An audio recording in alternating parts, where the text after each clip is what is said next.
नमस्ते, श्री गुरुभ्यो नमः. म्हजें नाव शेफाली वैद्य आणि हांव म्हजी मातृभाषा कोंकणीन उलयतां आणि म्हजो पेपर आसा ओम नमो Narayana study of Vaishnavism among GSBs. Disclaimer, this is actually a small drop in the ocean that is Vaishnavism. So I am really looking at it from a very macro lens. So forgive me if there is no greater picture involved here, but this is my way of going back to my ancestors and trying to understand their faith.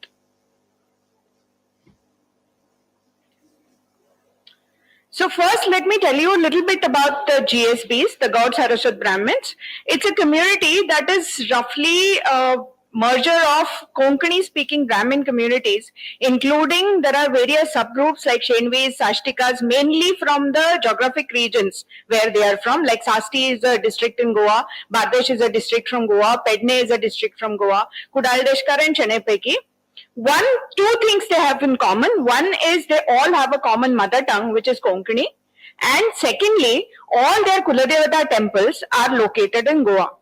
So wherever the Konkanis may be living, whether it is in Karnataka, whether it is in Kerala, whether it is in Mumbai, whether it is wherever, but their Kuladevata temple will be located in Goa. And usually most people go to Goa once a year to do their Kuladevata Yatra. Smarta GSBs worship 5 main deities: Shiva, Vishnu, Devi, Surya and Ganesh. Panchayatan form of worship. Originally, all Konkani-speaking Brahmin communities followed the Smarta tradition. Later on, with the influence of Sri Madhvacharya's teaching, a significant group, particularly from Salset, that is Sashti, started following the Vaishnava tradition. The Saraswats themselves are mentioned in the Vedas, the Ramayana, the Mahabharata as the people who resided in the basin of the Saraswati river. But due to the tectonic shifts in the Himalayan region, the river Saraswati started to dry up. As a result, the famine forced the people to migrate wherever they could find food, basically. So some went to Kashmir, while others went to Trihotra, which is in today's Bihar. There are two different theories about how the prefix Gaud came to be used to describe the Dakshinatya Saraswats. One theory suggests that the Konkani-speaking Brahmins were called Gaud because they were followers of monism as preached by Sri Gaudapadacharya, who was the Paratpar Guru of Adi Shankaracharya. According to this theory, the GSBs came to Goa via the sea route through Dwarka. Therefore, they are still known as Dorke. And this is mentioned in the Baroda State Gazetteer of 1923, and it is there in many of the history of the Saraswat community. The other theory suggests that Dakshinatya Saraswats came to Goa from Tihotra in Bihar, a region then known as Gaudadesh. That's how they got this appellate Gauda attached to this. And the legend is that these Brahmins were brought to Goa, which was reclaimed as Parshurama Kshetra from the sea, and you can see the picture here, by Sri Parshurama, and when they were invited here to officiate on the yajna by Parshurama, they brought with them their family deities, which were Mangirish, Shakti, that is Shanta Durga, Sri Vishnu, Ganesh and Surya, and these 5 deities formed the Panchayatan, that is the bedrock of the Smarta worship. Sahyadri Khanda of the Skanda Purana states this legend that Rishi Parshurama brought 96 families of Brahmins from Tihotra and settled them in Goa. And today's names of many places in Goa are a continuation of that legend. The names haven't changed. A lot of transitions have happened, a lot of demographic changes have happened, but the names of the places remained the same. So 66 families were settled in an area known as Sahasashti, meaning 66, and 30 were settled in an area known as Tiswadi. Later, 12 more families arrived and settled in an area known as Baradesh, literally meaning the land of 12 families. And together, they form 96 families. This story is also repeated in Konkanakyan, a Marathi epic composed by an anonymous poet in Goa in early 18th century. Devi worship is very common among the Saraswats of Goa, both among the Smartas and the Vaishnavas. Basti Pundalik Shanoy, who has written the history of Saraswat Brahmins, he attributes it to the Shakta and Tantra traditions of Eastern India, from where he says that from Trihotra and Gaudadesha, when they came, they carried with them the Tantric traditions of Devi worship. Now we come to how the GSB, a section of the GSB community in Goa, how they got interested in Vaishnavism. In 13th century, Sri Madhvacharya, he came to Goa, and his philosophy, to the best of my knowledge, was that Sri Vishnu is the ultimate truth, with Vayu being the mediator between the Jivatma and the Paramatma. Hari Sarvottam, Vayu Jivottam is the main mantra followed by the Vaishnavas that subscribe to the Madhva Mata, and that is in fact the Ghoshavakya of Sri Gokarna Partagali Matha, which was one of the two Vaishnava Mathas that the GSBs take their spiritual teachings from. A poem extolling the spiritual victories of Madhvacharya, Sri Madhva Vijaya, mentions that the Saraswat Brahmins of Goa were Smartas before Sri Madhvacharya introduced them to Vaishnavism. This is mentioned by Sri V.P. Chauhan in Vaishnavism of the God Saraswat Brahmins, a book which studies this phenomena. But what happened was the Vaishnava GSBs continued to worship their old Shaivite Kuladevatas such as Sri Ramnath, Sri Nagesh and Sri Ravalnath, which are basically different forms of Shiva located in different places in Goa. GSBs worship Sri Damodar, who is a form of Krishna, in the temple of Vrivna. He is a form of Sri Vishnu, but as you can see in the photograph, he is worshipped in the Linga form. Similarly, in Goa, there is another Vishnu temple, which is the Lakshmi Narsimha temple, where also there is a murti of Lakshmi Narsimha, but there is also a linga-like structure that is worshipped, which is worshipped as Thanu, the pillar from which Narsimha is said to have manifested himself. But at the same time, there are scholars who have called it a linga also. Mahalsa Narayani, this is, I think, the most curious example. She is the Kuladevata of many GSBs, including mine, and she is worshipped as Mohini, the female incarnation of Sri Vishnu. It is the murti of a goddess, but she wears a Yagyopavit, the only murti like that in Goa, and is offered garlands of tulasi leaves, which are the favorites of Sri Vishnu. On Ekadasi days, the murti is adorned with Shringara of many different forms of Vishnu, including Vithoba Shringara, Tirupati Venkatramana Shringara, Sri Ram, Sri Krishna Shringara. On Janmashtami, she was worshipped as Sri Krishna. And if you see the iconography of the murti here, you can see that there are no visible symbols of Vaishnavism anywhere. There is no Shankha, Chakra, Gada, Padma anywhere. In fact, she has a Trishul. She has the head of a Rakshasa in her hand. The other hand also has a head of a Rakshasa, which is decapacitated. And there is a tiger-like animal, it's a tiger only, which is basically licking the blood off the head. So the left upper hand has a kalasha, a small kalasha, which you can see here. Vaishnavas believe it to be the pot of Amrita, that is why the Mohini legend. While Shaivas believe it to be the Sura Bhajan, which is alluded to in the description of some tantric texts as something that Bhagavati has in her hand. Left lower hand of the Devi holds a severed head, as you can see. But the most important thing is, even though there are no visible Vaishnava symbols like the Shankha, Chakra, Gada, Padma, the murti is worshipped as a form of Sri Vishnu.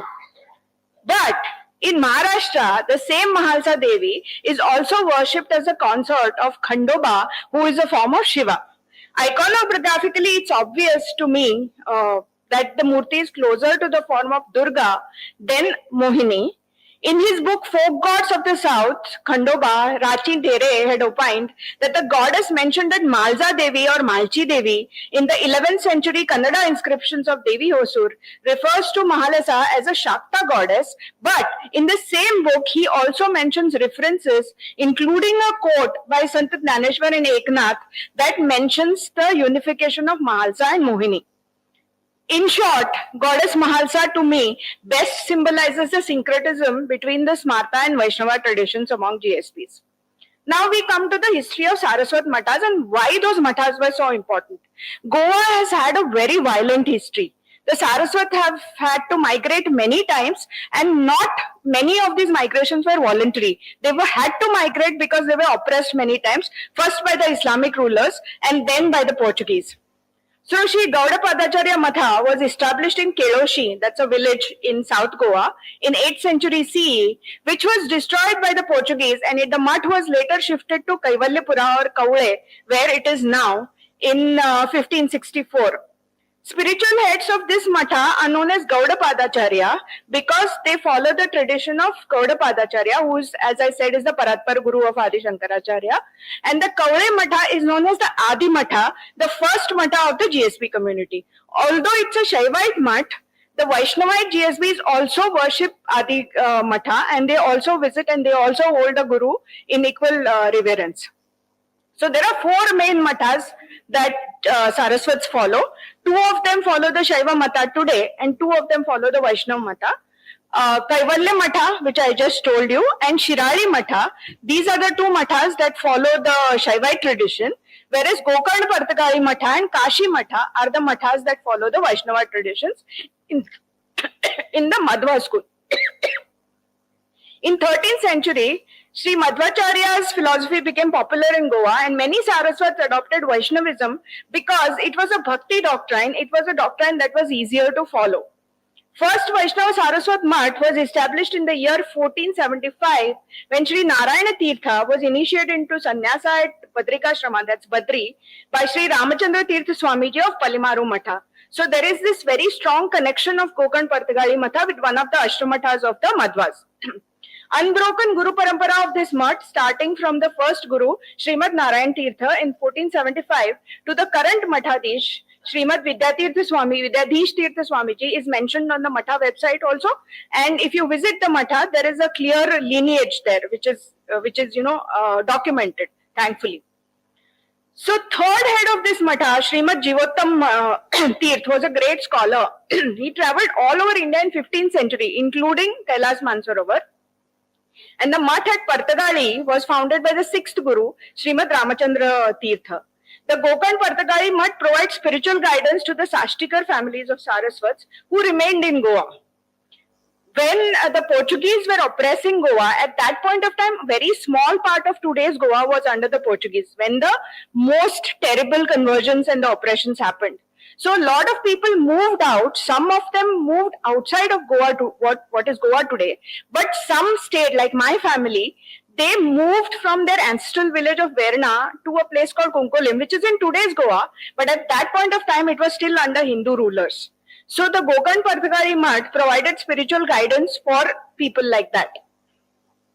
Legend says that the third Mathadish found 3 Vitthal Murtis in the river in Nepal, made from Panchaloha. He named them Bhu Vijay Vitthal, Digvijay Vitthal and Veera Vitthal. And he started a math at Gokarn, where the first Murti is still there. Second Murti is there at Basrur, and the third Murti is in the daily worship, which current Pitadish still carries with him wherever he goes. These 3 Murtis of Sri Vitthal signify the 3 attributes of Vaishnavism: Adi Bhautika, Adi Daivika and Adhyatmika.